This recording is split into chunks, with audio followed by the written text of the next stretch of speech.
Hi, I'm Iain and welcome back to the Northland Workshop. Today we're going to build this raised panel door entirely on the radial arm saw. Here I have the door dry fit together so we can take a look at the construction.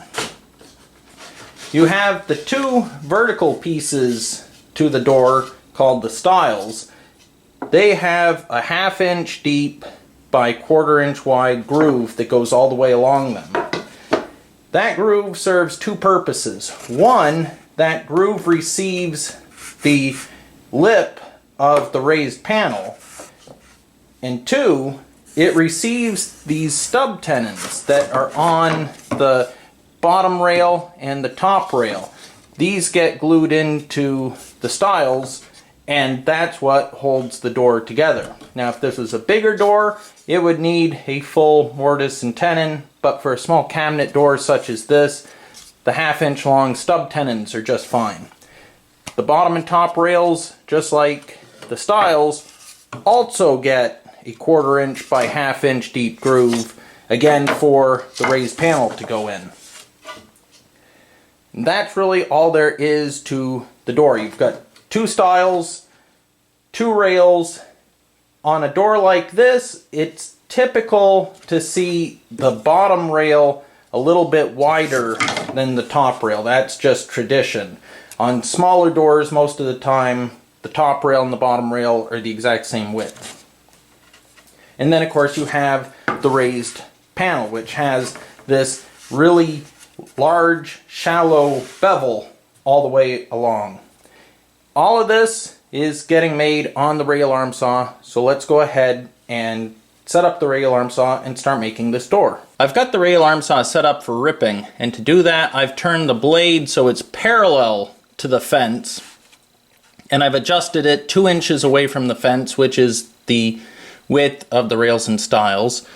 I've got the anti-kickback fingers set up so that way they will grab a 3/4 inch piece of wood. I've also got the front edge of the guard lowered as much as it'll go on this saw, so that way it's as close as I can get it to the top of this workpiece. That'll help prevent this thing from lifting the workpiece off the table. I have the front edge of the guard rotated down as low as it'll get above this workpiece. Ideally, you want it to be no more than 1/8 of an inch above the workpiece. Here, it's about 1/4 inch, just given the size of this saw and this small 3/4 inch piece of wood. That's as close as it'll get, but if I could get it a little closer, I would. Finally, whenever ripping on a radial arm saw, you have to push the workpiece opposing the rotation of the blade. Here, the blade is spinning this way, so I'm going to feed the workpiece in from this side, opposing the rotation of the blade. If I was to feed it from the wrong side, the blade could grab it and propel it along, possibly sucking my hand into the blade. Also, the anti-kickback fingers don't work from the other side of the blade. With that said, let's go ahead and rip the rails and stiles.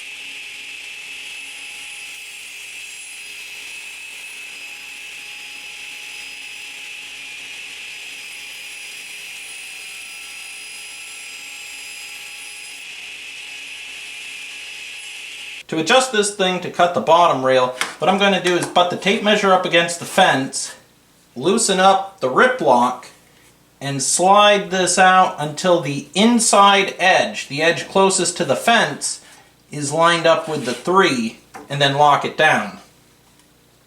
This thing does have a rip scale built in, and every radial arm saw has a rip scale built in, but I don't use them because if you move the fence position back and forth as often as I do, it only lines up when the fence is in 1 or 2 positions. And on this saw, I have 4 different positions I can put this fence, and where it is right now, it doesn't line up with either one of these pointers. So I find it's just as easy, if not easier, to simply use a tape measure and measure to the edge of the blade than to rely on this scale. Once it's where I want, I can go ahead and lock it down, and we're ready to rip the lower rails. The top and bottom rail need to be cut to 18 3/4 of an inch long. Your door will most likely be a different dimension, but whatever the dimension is, it's necessary to have the bottom rail and the top rail of the door exactly the same length. Otherwise, the joints are going to show on the edges. In order to do that, the easiest way I know is to set up a stop block.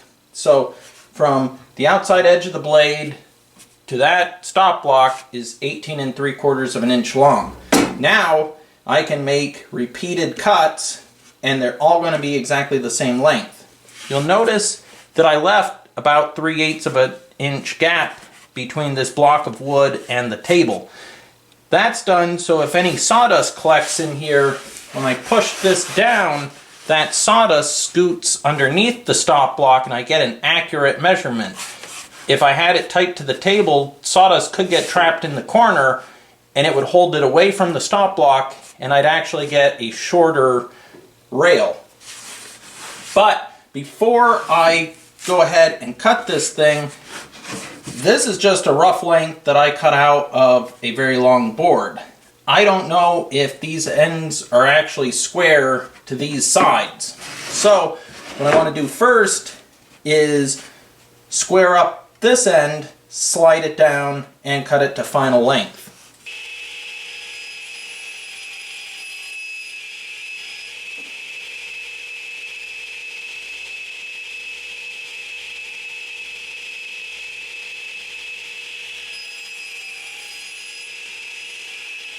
The rails and stiles on this door need a 1/2 inch deep by 1/4 inch wide groove centered in them.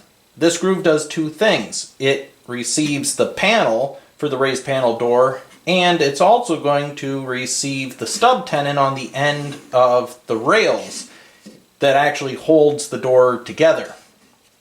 To make that groove, I've put the rail arm saw back in the in-rip position. The only difference is the blade no longer touches the table. It's up high enough that it only cuts a 1/2 inch deep groove, and it's a 1/4 of an inch away from the fence. I could have put the stacked dado head in here, but given the fact that I only need a 1/4 inch groove, I figured it was easier to simply run the piece through once, flip it around, and run it through again. I would have to run it through 2 times, even with the dado head, to make sure it's perfectly centered. And here, I didn't have to install the dado head. If you're making a door and it needs a groove that is wider than what 2 passes of the blade can give you, it's probably well worth putting the dado head in. The most critical thing of this operation is to keep this workpiece tight up against the fence, because if it drifts away from the fence, it's going to ruin the groove. It's going to get too wide in one area, or it'll kick back, and that'll really ruin things. In order to keep it tight up against the fence, what I'm doing is I'm using one push stick to propel it along, and another push stick to keep it pushed up against the fence. So these two together push against the fence. This one pushes against the fence and scoots it along. I suppose I could have mounted a feather board here to keep it tight up against the fence, but when I was trying to set up a feather board for it, the feather board was getting in the way of the push stick that I needed in order to push the workpiece through. So I elected to go with the dual push stick method.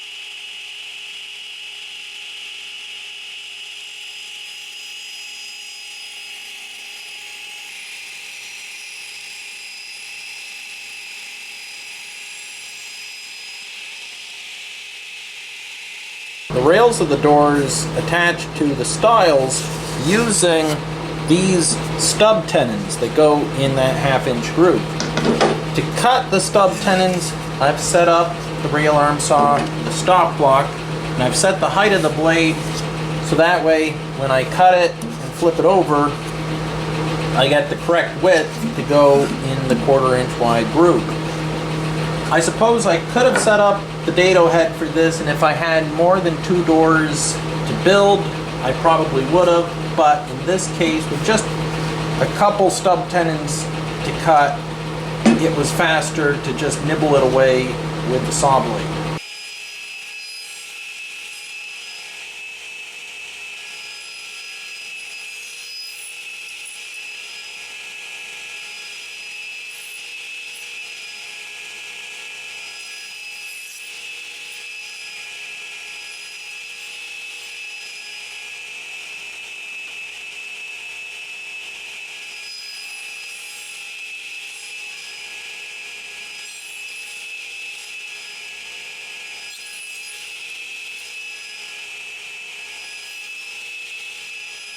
I'm in the process of setting up the radial arm saw to make the raised panels for the raised panel doors. To do that, I have installed a 24-tooth ripping blade. I chose this blade because of its extremely large gullets. That's going to let it effectively clear out the wood shavings as it's cutting the big bevels. I have 2 whole videos that go over choosing radial arm saw blades, and we test this blade and a whole bunch of other blades in a panel raising situation, and this one gave me the best result, so this is what I'm going with this time. That said, it has been turned horizontal. I haven't tried to angle it up or anything because we're going to do that in a minute. Right now I just want it perfectly horizontal. I took the fence out and I pushed all of the backboards on the table back, and what that's going to allow me to do is install this. This is the table I made for raising panels, and really all it is, if I slide it back so you can see it, it's a table that just has a little box made with some intermediate pieces that sit on the regular table and just hold this up about 5 inches from the table. Let's actually see, what is that? Yeah, it's about 4 3/4. 4 3/4 up off the table. That allows the arbor to sit above the table with the blade horizontal. And you'll see the fence on this hangs down below here. That's done intentionally so I can go ahead and get it down in the slot that the normal fence usually goes in. And now I can clamp it in place using the clamps that normally hold the fence in place. So it's essentially a fence with a raised up table. That is also, I can have the saw blade stick out this way. The beauty of raising a panel on the radial arm saw is the panel gets to be flat. You're not trying to stand it on edge up against a table saw fence. Here, gravity is on your side and you can just push it through. On the front of the table, I've got 3 different lines scribed, and then I just highlighted them with a pencil at 5 and 10 degrees.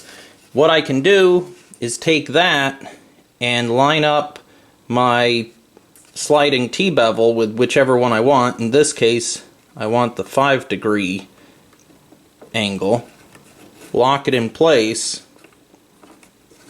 Then I can use the sliding T-bevel to set the angle of the blade. Once that's set, I have 2 more adjustments I have to do. I need to set the top of the tooth whatever distance away from the fence. In this case, I want it 2 1/4 inches away, which is right there. And I can go ahead and lock the rip lock.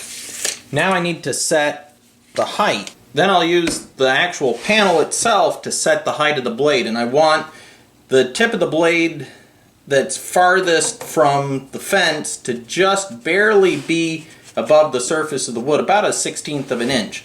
What this will do is create the fielded effect where there's a square in the center that's raised up above everything else. Now all I have to do is keep the panel flat against the table and run it through the blade.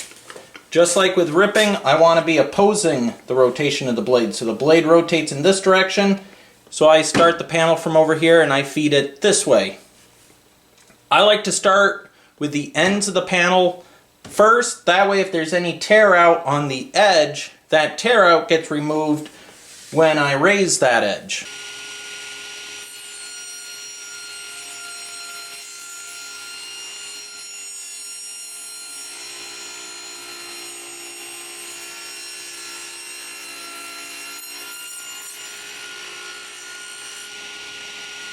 This is the tear out I was talking about. The nice thing is that'll get taken care of on this pass, and because the sides are going with the grain, it doesn't tear out like it did just there.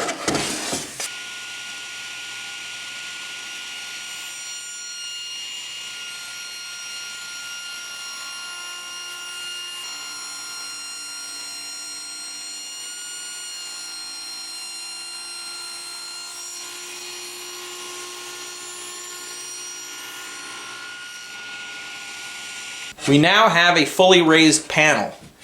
At this point, we could put it in the door, except the edge is a little too thick. Now, I could have sized this thing so that the edge was very, very thin, and where the groove was going to go in the door would be hitting a 1/4 inch thick. Because see here, the very edge is a 1/4 inch thick, and it slopes up to just under 3/4 of an inch thick right before it gets to a full 3/4 inch thickness. So where the groove sits on this edge varies in thickness because it's a wedge.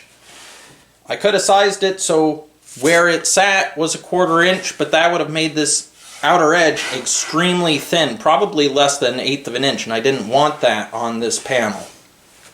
The other thing is, for this one, I happen to want a second style line on this thing, for lack of a better word. So that's what we're going to do now. We're going to cut a 1/4 inch rabbet all the way around, so that way this thing can fit in the groove. And the part that goes in the groove will be a full 1/4 inch all the way along. The way I make the rabbets is I tip the saw blade horizontal, so now it's parallel to this auxiliary table.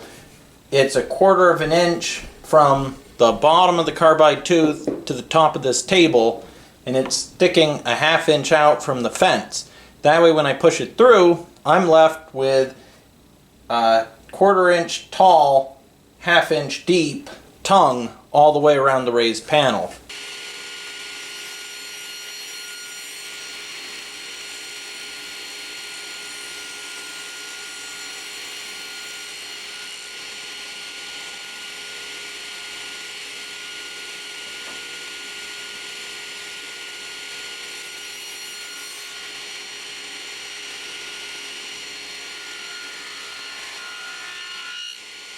With a thin coating of glue on the stub tenons, I'm ready to assemble the door. First thing I'm going to do is put the side in the stile. And now I will go ahead, put the bottom rail on, get it in position, put the top rail on,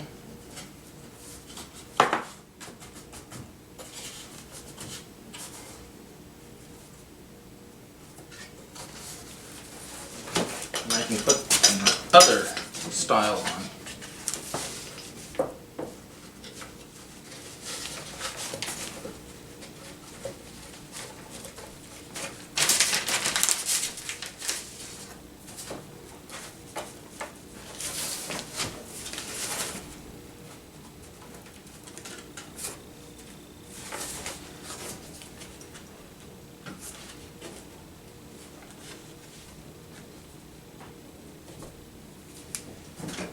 And assuming everything was cut right, it shouldn't take much clamping pressure to assemble this thing.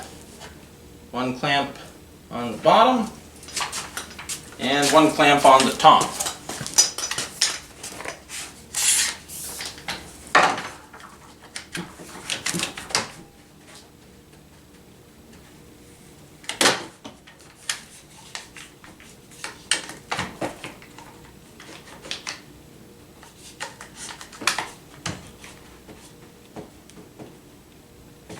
Now that it's clamped together, there's a couple things I need to do. One, I need to center this panel in here, because right now it's not centered, and when the dab of glue at the top and the bottom set up, it's going to lock this panel in whatever orientation it's in. So I got to center it side to side and up and down. The easiest way to do that is just by eye. And I'm just looking for the same reveal all the way around, about 1/8 of an inch.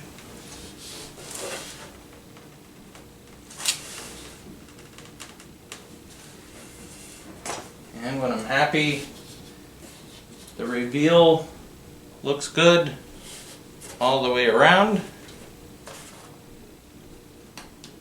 I can consider the panel centered.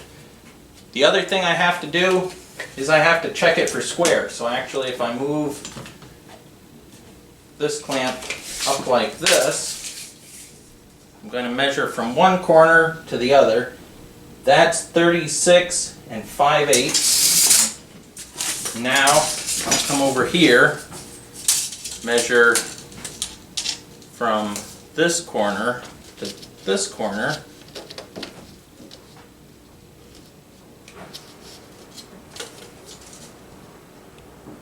That's 36 5/8. So that's square. The panel is centered, the door is square, it's clamped up.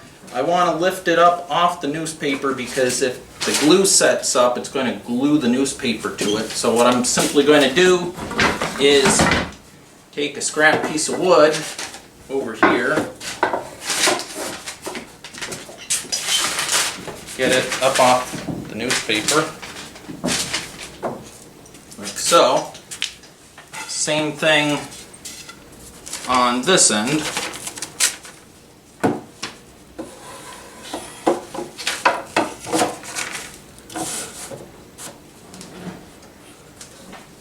I'm going to let this set up for about half an hour, and I'll come back with a chisel, scrape off the glue, give it another half hour in the clamps, and it's time to sand it. And that is how you make a raised panel door using the radial arm saw.